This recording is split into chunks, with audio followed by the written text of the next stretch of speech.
अस्सलाम वालेकुम मेरे दोस्तों, मेरा नाम है साद और आज की इस वीडियो के अंदर हम लोग बात करने वाले हैं ऐसे स्मार्टफोन के बारे में जिसके पीछे पूरा पाकिस्तान जो है हाथ धोकर पड़ गया है।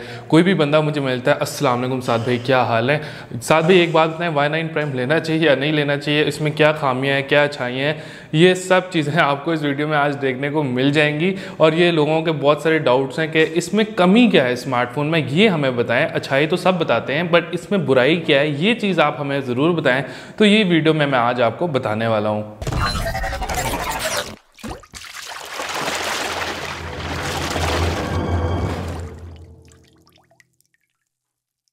अगर आपने मेरे चैनल को सब्सक्राइब नहीं किया तो सब्सक्राइब कर लीजिए और एक काम जरूर कीजिए, बेशक लाइक ना दीजिए, सब्सक्राइब ना कीजिए, एक काम कीजिए, वीडियो एंड तक देखिए, क्योंकि वॉच टाइम जब तक नहीं होगा मेरा सही तो मेरा चैनल ग्रो नहीं करेगा।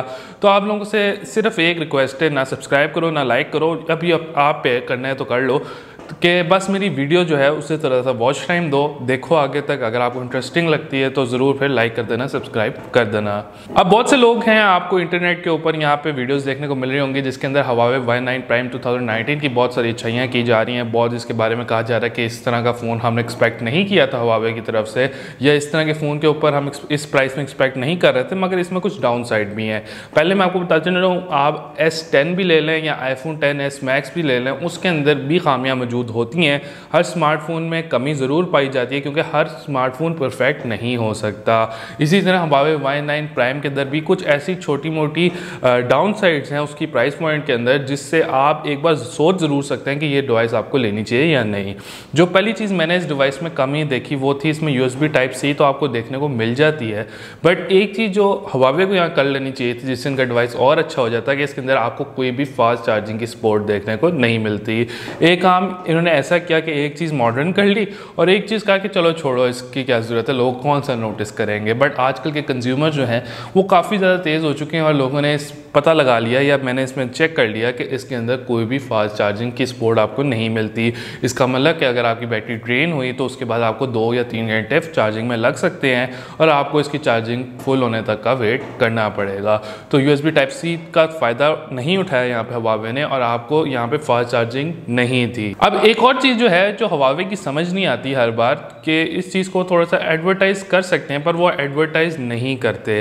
अब ये चीज़ ये है कि कोई भी ग्लास प्रोटेक्शन की बात यहाँ पे नहीं की जाती। अब Huawei की ग्लास प्रोटेक्शन कौन सी है ये हमें नहीं पता। जैसे कि OnePlus हो गया या Realme डिवाइसेस हो गया या कोई भी डिवाइस हो गया, वो ये बताते हैं कि हमारी जो डिवाइस है इसके अंदर गोरिल्ला ग्लास लगा हुआ है, गोरिल्ला ग्लास 5 है, 6 है या सफायर डिस्प्ले, बहुत से ये बताते हैं कि हमारी डिस्प्ले सेफ है। किसी भी ग्लास प्रोटेक्शन के बारे में हमें नहीं बताता और कहा भी यही जाता है कि Huawei अपनी ही कोई ग्लास प्रोटेक्शन इस्तेमाल करता है और गोरिल्ला ग्लास का सर्टिफिकेशन इनके पास मौजूद नहीं है और उनकी सपोर्ट ये नहीं लेते। तो आपको एक बार बताता चलूँ कि इसका डिस्प्ले गोरिल्ला ग्लास, जैसे सैमसंग के अंदर गोरिल्ला ग्लास आता है, इसी तरह OnePlus के अंदर आता है, उसी तरह आपको यहाँ पे इनके डिस्प्ले इतने मजबूत देखने को नहीं मिलेंगे। तो अगर आप एक ऐसे इंसान हैं जो बार बार अपने फ़ोन को नीचे गिराते हैं, स्क्रीन के बल नीचे गिराते हैं, डिस्प्ले के बल नीचे गिराते हैं, तो आपकी डिवाइस थोड़े से ख़तरे में होने वाली है। अगर आप इस पर मोटा वाला स्क्रीन प्रोटेक्टर लगाओगे, मेरे तो यही राय है कि जब भी ग्लास प्रोटेक्टर लगाया तो स्क्रीन का टच का मज़ा ख़त्म हो जाता है। बट अगर आप ऐसे इंसान हैं जिसको अपनी ग्लास प्रोटेक्शन चाहिए तो मैं आपको रिकमेंड करूंगा कि आपको यहाँ पे ग्लास प्रोटेक्टर लगवाना बहुत ज़रूरी है, क्योंकि यहाँ पे कोई भी ग्लास प्रोटेक्शन के बारे में हमें नहीं बताया जाता। एक चीज़ जो मुझे ज़रा सी अजीब सी लगी, क्योंकि यहाँ पे मैं देख रहा था कि काफ़ी जो Realme के डिवाइसेस आ रहे हैं, बहुत से Honor के डिवाइसेस आ रहे हैं, उसके अंदर आपको 2 सिम कार्ड स्लॉट और तीसरी SD कार्ड स्लॉट जो है वो साथ में देखने को मिलती है। बट Huawei ने इधर थोड़ा सा काम चोरी की कह सकते हो आप एक तरह से किया। उन्होंने क्या किया कि 2 सिम कार्ड स्लॉट तो दे दिए बट उसको हाइब्रिड सिम कार्ड स्लॉट बना लिया। अगर आप 2 सिम और 1 मेमोरी कार्ड साथ में इस्तेमाल नहीं कर सकते, या तो आप 2 सिम कार्ड्स या 1 सिम कार्ड और 1 मेमोरी कार्ड इस्तेमाल कर सकते हो। ये चीज़ मुझे थोड़ी सी डाउन साइड दिखाई दी है, क्योंकि अगर आप एक मोबाइल लेते हो ड्यूल सिम के लिए और बाद में आपको मेमोरी कार्ड की ज़रूरत पड़ जाती है तो उसमें आप यहाँ पे मेमोरी कार्ड अलहदा से इंस्टॉल नहीं कर सकते। आपको या तो 1 सिम 1 कार्ड या 2 सिम्स को एक टाइम पे इस्तेमाल करने की ऑप्शन यहाँ दिखाई देती है। तो मेरे ख्याल में Huawei को क्या चाहिए था, यहाँ पे एक और यहाँ पे लगा देते हैं SD कार्ड के लिए कोई स्लॉट, ताकि हम यहाँ पे SD कार्ड जो है 2 सिम के साथ अच्छे से इस्तेमाल कर पाते। खैर ये इतना बड़ा कोई डाउन साइड तो है नहीं, क्योंकि यहाँ पे रियलमी वाले भी यही कर रहे हैं आजकल, और काफ़ी डिवाइसेस में हाइब्रिड सिम कार्ड स्लॉट्स ही आते हैं। बट फिर भी अगर Huawei चाहता है कि अपने डिवाइस को ज़रा आउटस्टैंडिंग बनाए, दूसरों से बेहतर बनाए, तो वो ये काम कर सकते थे कि यहाँ पे हमें SD कार्ड स्लॉट अलहदा से दे देते हैं। एक चीज़ जो बहुत माइनर सी है, शायद आपको अगर आप सेल्फीज़ लेते हो, चाहे आप बहुत सारी सेल्फीज़ पोर्ट्रेट मोड में लेना पसंद करते हो, मैं खुद पोर्ट्रेट मोड का बहुत बड़ा फ़ैन हूँ, तो आपको इसके बैक कैमरा के अंदर तो पोर्ट्रेट मोड देखने को मिल जाता है। बट एक मसला ये आ रहा है कि इसके फ्रंट कैमरा के अंदर पोर्ट्रेट मोड का ऑप्शन इनेबल नहीं है। अब ये चीज़ सॉफ्टवेयर अपडेट के साथ सही की जा सकती है, बट अभी तक जो इन लोगों ने ये फ़ोन इस्तेमाल किया, जो डिस्प्ले में मैंने देखा, फ्रंट फेसिंग कैमरा के अंदर पोर्ट्रेट मोड के ऑप्शन आपको देखने को नहीं मिल रही।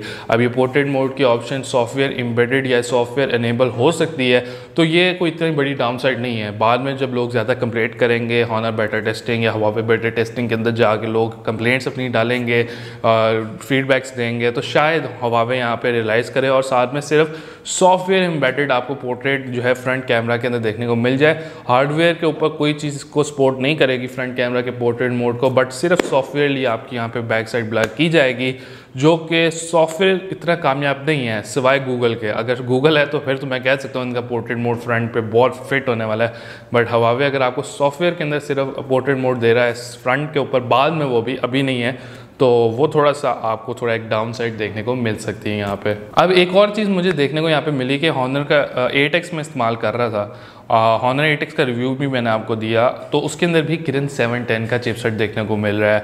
अब आपको पता है कि कुछ मैन्युफैक्चरर्स पता क्या करते हैं, जब गाड़ी आती है तो उसी लाइटें वगैरह चेंज करके उसका अपलिफ्ट मॉडल बना लेते हैं। इसी तरह Huawei ने क्या किया, किरण 710 के प्रोसेसर को लिया, उससे थोड़ा सा पॉलिश करके कहा कि ये 710F या 710S मॉडल यहाँ पर आपको देखने को दे रहे हैं हम इसके अंदर। तो भाई सच्चाई यही है कि ये किरण 710 ही है, इससे कोई बहुत अच्छी परफॉर्मेंस एक्सपेक्ट ना करो। अगर आपने हॉनर 8X या Nova 3i इस्तेमाल किया तो ये वही वाली परफॉर्मेंस देने वाला है। आजकल तो हॉनर 8X Nova 3i बहुत पुराने डिवाइस समझे जा रहे हैं और बहुत सस्ते में भी मिल रहे हैं, बट यहाँ पे जो है, यहाँ पे आपको Huawei जो Y9 Prime है इसके अंदर किरण 710 का ही प्रोसेसर मिल रहा है, जो कि कोई 1 से 1.5 साल पुराना प्रोसेसर है। मिड लेवल प्रोसेसर है, इतना कोई अच्छा प्रोसेसर नहीं है, और ये बैटरी सेविंग तो है, साथ में अच्छी परफॉर्मेंस भी दे देता है, गेमिंग भी अच्छी कर देता है, PUBG भी आपकी मीडियम या हाई सेटिंग पे चला देता है। बट यहाँ पे बात वही है कि ये एक पुराना प्रोसेसर है और नए इसके अंदर 720 या 730 किरण लाना चाहिए था। Huawei को कोई इनोवेशन लानी चाहिए थी, और चाहे इसको तो 1-2 हज़ार महंगा कर देते, मगर इस प्रोसेसर को अगर ये ज़रा सा अपग्रेड करते तो मेरे ख्याल में ये डिवाइस बेहतर हो सकती थी। एक जो बहुत माइनर सी चीज़ मुझे यहाँ पे दिखाई दी है कि यहाँ पे Huawei ने मेटेलिक फिनिश के बजाय यहाँ पे प्लास्टिक बॉडी दी है। तो अब कहीं से कॉस्ट कटिंग तो इन्होंने करनी थी, तो प्लास्टिक बॉडी यहाँ पे आपको इस डिवाइस के अंदर देखने को मिलती है, जो कि इसके प्रीमियम इफेक्ट को कम करती है। मगर कलर ग्रेडिंग जो ग्रीन कलर का, डार्क ग्रीन कलर का देखने को मिल रहा है वो बहुत ज़्यादा खूबसूरत है। बट यहाँ पे ये है कि इसकी प्लास्टिक बॉडी या प्लास्टिक बिल्ड होने की वजह से इस पर स्क्रैचेस काफ़ी ज़्यादा पड़ सकते हैं। तो ये कुछ 5 से 6 चीज़ें थी जो मैंने डिवाइस को देखकर जो आपको बता दी हैं। ये डिवाइस ओवरऑल बहुत अच्छा डिवाइस है। अगर आपको इन सारी जो मैंने पॉइंट्स बताए इनसे प्रॉब्लम है या आपको पसंद नहीं है, तो उसकी जगह जो चीज़ मैं आपको रिकमेंड करूँगा वो यहाँ पे आपको मैं Realme 3 Pro को रिकमेंड कर सकता हूँ, जिसके आपको स्नैपड्रैगन 710 देखने को मिल जाता है। या इसकी जगह पे मैं आपको Huawei P30 Lite रिकमेंड करूँगा, जो कि थोड़ा सा प्रीमियम बिल्ड के अंदर आता है और देखने में भी ब्लू ग्रेडियंट या ब्लू वाइट ग्रेडियंट में अच्छा देखने को मिल जाता है। तो ये 2 डिवाइसेस की जगह आप चेक कर सकते हो, कंपेयर कर सकते हो, और अगर आपको इन तीनों डिवाइसेस में इस प्राइस रेंज के अंदर जो पसंद आएगा वो आप ले लो। परफॉर्मेंस में 19-20 का फ़र्क है, कुछ चीज़ में ये एक चीज़ अच्छी है, कुछ परफॉर्मेंस में दूसरी चीज़ अच्छी है, तो देख लो जो आपको पसंद आता है वो आप ले सकते हो। आई होप आज की वीडियो आप लोगों को पसंद आई होगी। आप सोच रहे होगे Huawei Y9 Prime के लेने के बारे में, इन चीज़ों को दिमाग में रख लो और फिर जाओ Huawei Y9 Prime को लेने के लिए। ओवरऑल डिवाइस बहुत अच्छा है, पॉपअप कैमरा, यहाँ पे नॉचलेस डिस्प्ले, काफ़ी ज़्यादा अच्छा ये मोबाइल देखने में और डिस्प्ले में अच्छा देखने को आपको मिल रहा है। आई होप आज की वीडियो आपको पसंद आई होगी। इसी तरह मेरी वीडियो को लाइक कर दें, शेयर कर दें और सब्सक्राइब कर लीजिए। वॉच टाइम दे दीजिए, यहाँ तक देख लिया तो थैंक यू वेरी मच, आपने मुझे अच्छा वॉच टाइम दे दिया है। आप लोग मेरे अच्छे रियल सपोर्टर्स हैं, और चलें बस इतना ही है। अल्लाह हाफिज़।